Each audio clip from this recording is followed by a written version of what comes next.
आपल्या आजचं दसऱ्याचं सोनं फार छान असतं बरं का. पण हे सोनं आहे, खऱ्या अर्थानं सोनं आहे आणि हे सोनं देणं घेणं असं दसऱ्याचा हे विधी असतो. आपणही संतांना काही सोनं द्यावं आणि संतांपासून आपणही काही सोनं मिळवावं असं भाग्य आपल्याला प्राप्त करून घ्यायचं.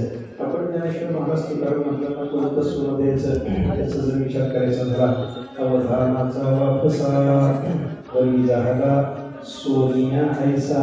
ज्ञानेश्वर महाराजांनी सांगितल्याप्रमाणे सोन्यासारखं असलेलं अवधान देणं, सोन्यासारखा असलेला अवधानाचा वापसा आपल्या बुद्धीला आला पाहिजे. आपण सोन्यासारखं लक्ष संतांच्या वचनाकडे दिलं पाहिजे. साधू पुरुषाचे शब्द अंतःकरणात साठवण्याकरता आपलं सोन्यासारखं लक्ष संतांना आपण समर्पण करावं.